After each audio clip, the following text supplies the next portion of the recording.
Hey, good morning. All right, Mr. Robinson here. The pleasure is all yours. So, I'm going to be going today over the first World War. Not the United States' involvement or getting into the First World War. We're starting it. The unit is World War One. So, this is kind of today's lecture is going to be about how the war started and then the United States staying out of the war and the United States eventually gets into the war. So the war, just a little background on it, it kicks off in 1914 and the United States stayed out of it for almost 3 years. And then the United States was only in it for about a year. So wasn't the United States didn't play a huge role in it, but they did. They were in the war, and so the unit is going to be fairly short here. We'll probably just go over it for a few days and have a quiz about it. All right, not going to be a test on this unit. So World War. Now the causes. Make sure you know this. The causes. There are four causes. So for long-term causes. So with the causes, sometimes students they can use the acronym MAIN, MAIN. Now it's not in order here, but maybe sometimes that helps them. But I'll just go over the causes. So nationalism. Nationalism is like uber or super patriotism. It's like taking patriotism up to a bigger degree, being devoted to your devotion to the interest and culture of your nation, and also thinking that it is better than other nations. That's nationalism, like super patriotism. Imperialism. So it's an imperialistic war. Now, imperialism, that's the last unit that we studied. The imperialism would be the policy in which stronger nations extend their economic, political, military control over weaker nations or influence. So during this time, what you have is in Europe, there are all these powers. You have Austrian-Hungary Empire, Russia, Germany, France, Ottoman Empire. What they're doing is trying to go overseas and get foreign influence in other areas of the world. And it's like they're battling over who's going to control this area or this area. Militarism. So at the same time this is going on, they are building up their military.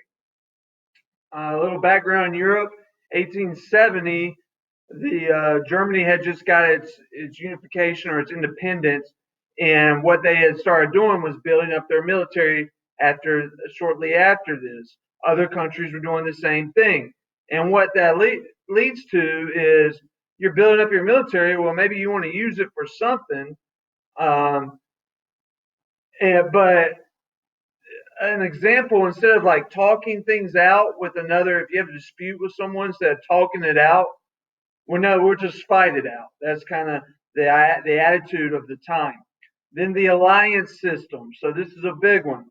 The alliance system. What happened? What's going on in Europe at the time was you have certain countries forming alliances with each other. So, for instance, Great Britain, France, and Russia had formed an alliance.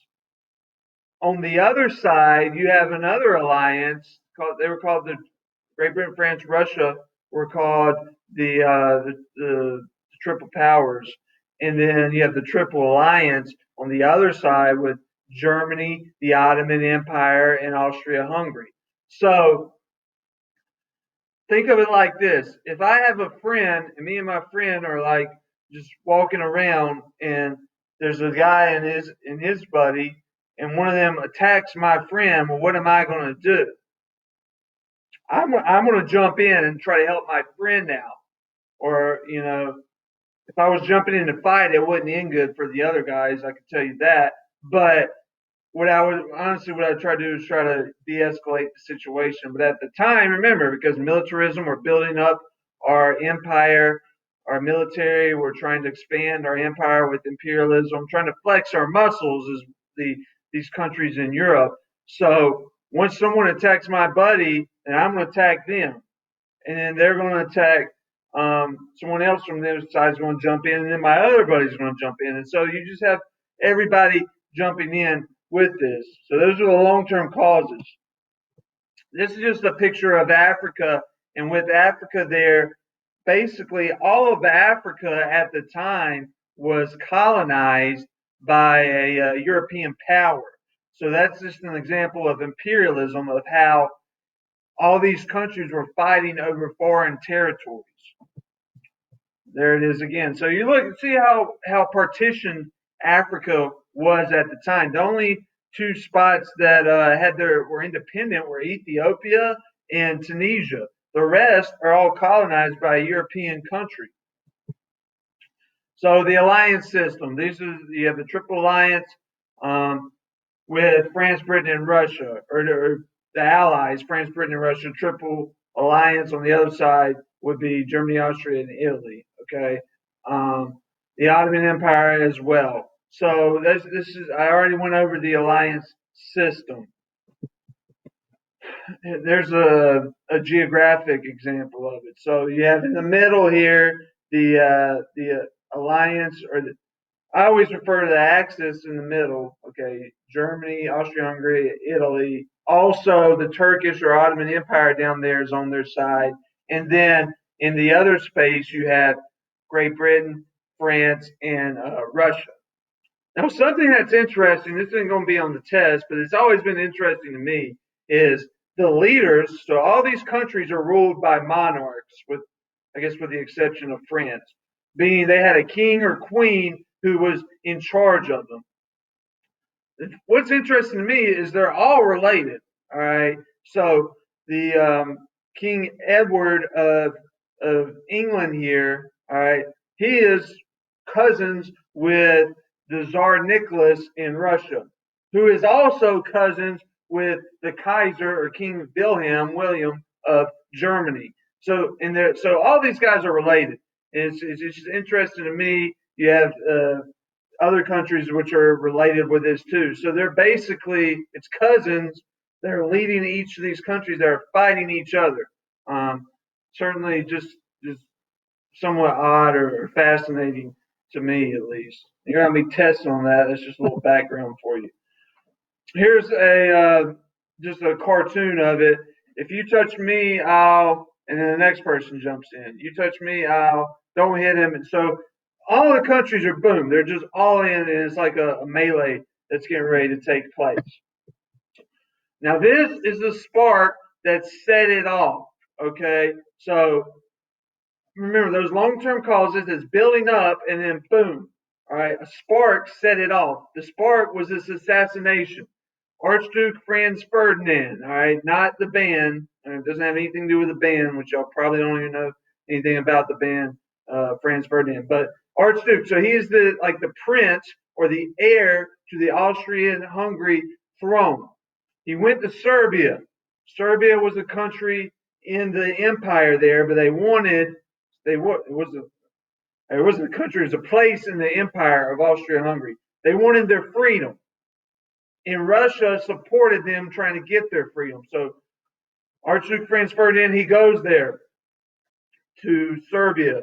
He's in like a parade or something, and boom, him and his wife are shot and killed. So what does Austria-Hungary do? They declare a war on Serbia, the area of Serbia, which is in their empire. They want to go and fix all this dissent. Well, Serbia, remember, is like they have help from Russia. So Russia's like, no, you're not going to do that. You're not going to do that, Austria-Hungary. We're going to jump in and fight you, Austria-Hungary.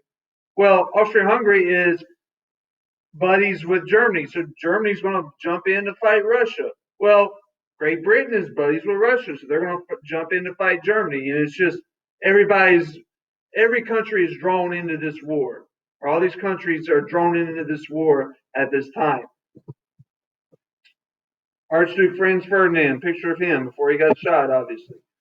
So the United States is staying out of this thing. The United States doesn't want to be in the war. And there's a policy of isolationism or neutrality. You have certain groups here that are questioning neutrality. Socialists, they're thinking the war is capitalism. Hey, socialists want to stay out because war is about what? Wars are typically about money. Imperialism was about money. So socialists are saying, let's stay out. Imperialists, again, it's a struggle between Germany and them to control colonies in the Middle East. Pacifists, this is another group. So the pacifists want to stay out of the war and not get involved. Set an example.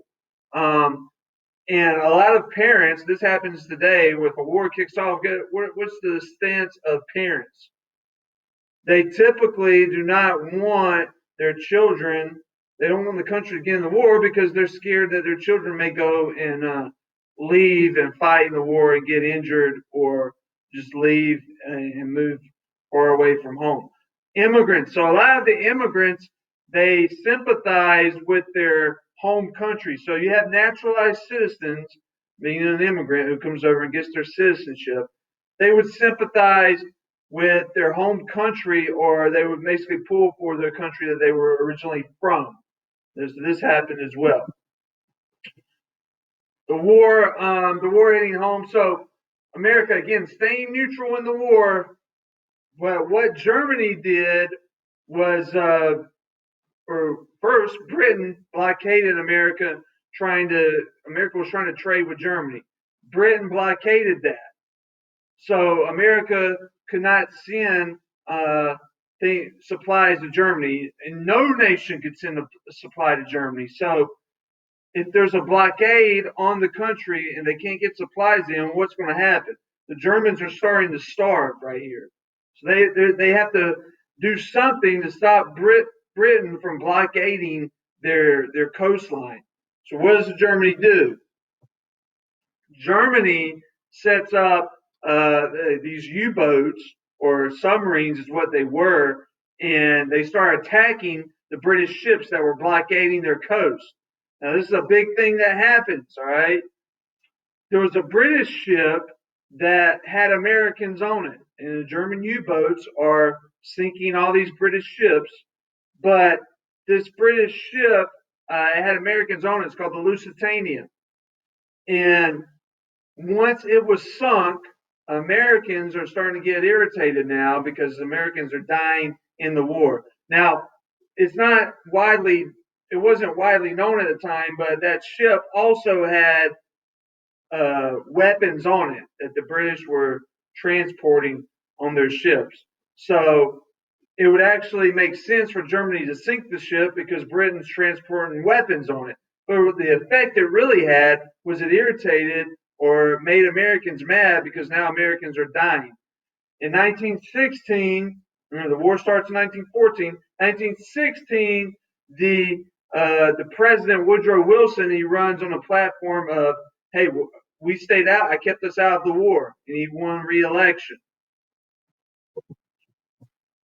All right, so now you have, so Woodrow Wilson, I kept America out of the war, but with the sinking of the Lusitania, now other ships are being sunk by Germany.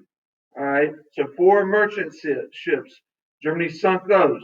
So now America's really irritated. And then another thing that Germany did was this is pretty dumb here. What they did was they sent a letter to Mexico saying, Mexico, we will help you get back the territory you lost in the Mexican-American War if you side with us. Well, Great Britain intercepted the letter, showed it to America. So it's like you're trying to stay out of a conflict, right? You're America, so you're trying to stay out of a conflict. But then you hear all this other person is talking trash behind your back and maybe even plotting against you. So what you gonna do? You're gonna get even more upset about that, and that's what America did. And so with that, America jumped into the war. They issue a declaration of war on Germany, and the declaration of war it does it for a few reasons. When Woodrow Wilson actually goes to Congress and asks Congress for a declaration of war, and for a few reasons. Because one, the unrestricted submarine warfare that the Germans practiced, and then as well as he truly believed that the war was for democracy, to spread democracy abroad to other countries. So you can use this lecture here. I will continue more tomorrow with the next phase of the unit, but you can use a lecture here to answer the assignment questions.